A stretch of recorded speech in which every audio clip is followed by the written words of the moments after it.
So you want to know how to talk all about money? Money is what makes the world go around after all. Stick with me and I'll teach you some of my favourite British English phrases to do with money. Let's go. Hello people, happy Sunday. Welcome back to the channel. It's me, Gino, as always, from Real Everyday English. As I said at the beginning, today I'm going to be talking about money, how you can express ideas with money and so vocabulary to help you people do that. So before we get into it, in British English, or in any English as far as I'm aware, there are two different kinds of money. So this, for example, is a note. That is a bank note. And the other variety of money we have are coins. So that is a coin. This is another coin. And there are various names for the different coins, but we don't want to get into that today. Okie dokie. So I suppose the best place to start is with the phrase loose change, or change in general. And we use the word change or loose change to describe coins. So you might hear the expression, have you got any loose change? Have you got any change in your wallet? And that's what it means. It means, have you got any coins? Usually because you want to buy something small. Another way we use the word change in British English, I'm not sure about American English, but definitely in British English, is to describe the amount of money you receive back after buying something. So I have here a £10 note. So if I buy something that is £9, I give the person the £10 note and they give me £1 change. So that is my change. And you also might hear the expression short change. Now what that means is when you buy something, the person doesn't give you enough change. So they have short changed you.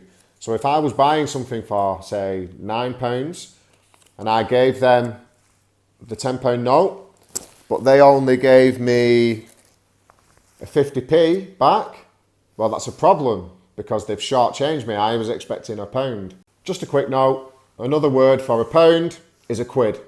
So you'll hear in British English all the time people talking about quids and it means pounds. You might also hear a couple of slang words for pound notes. A £5 note, for example. So let's start again. So in English, there are a £5 note, a £10 note, a £20 note, and a £50 note. They're the most common ones. So a £5 note is called a fiver. A £10 note is called a tenner. So there are two slang words. A £20 note, we don't really have a slang word for that. Some people call it a score, but that's very local. So when you're talking about a £20 note, usually you just say a £20 note, and the same applies to £50 note. So you just call it a £50 note. 1,000 of these, £1,000 in general, not the coins, but £1,000 collectively, we call a grand. I don't know if it's a slang word or not, we just call it a grand. You might also hear the word large. So for example, if I'm talking to somebody and I could say, how much did your new car cost you? They might say, oh, it cost me £4,000. And that's what it means, it's £4,000. Or you might hear somebody say, oh, it cost me 4G or 4Gs. And that's what it means, it's £4,000. Another phrase you might hear, especially in British English, is to be quids in. Well, only in British English because Americans don't use the word quid. So quids in, what does that mean? So if you've got quids and they're coming in, then obviously you're going to be in a position where you are making money or profiting from something or someone. So that is what it means to say I'm quids in. So I could say, for example, yeah, I bought this car for £2,000 and then I sold it for £4,000, so I'm quids in. And another phrase you might hear is penny pincher. Now the word penny pincher is to describe a person. So if someone is a penny pincher, they don't like to spend money, they like to keep it to themselves and they're really tight with it. But you can also use this phrase to describe the action kind of thing. So you can say, oh, I'm penny pinching at the moment. So if somebody asks you, do you want to buy something? You can say, no, thank you. I'm penny pinching at the moment. And it means I don't want to spend the money. Moving on, to pay an arm and a leg for something. An arm and a leg. Now obviously we're not literally paying with an arm and a leg. It's an idiom, but it means to have paid a lot of money for something. So for example, if I buy a car that is really expensive, then I could say, I paid an arm and a leg for this car. Next word or phrase is skint. Now this is a slang word and it's very British and it means you haven't got any money.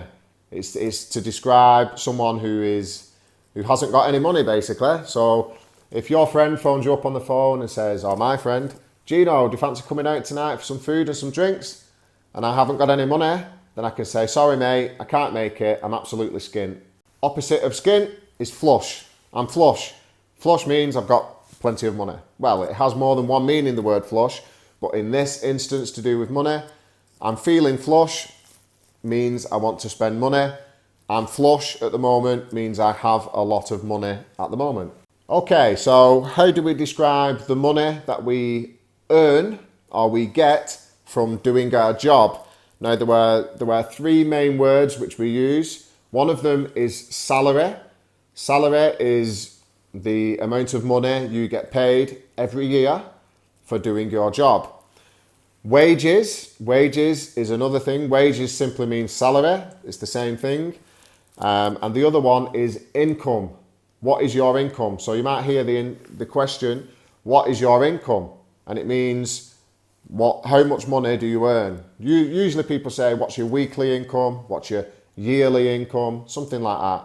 But them three words, salary, wages and income, all mean the money that you get paid from your job for providing the service to your boss. The next word, discount. Now, discount has a few different applications and ways you can use it, but basically a discount is when you buy something at a lower price than it was originally.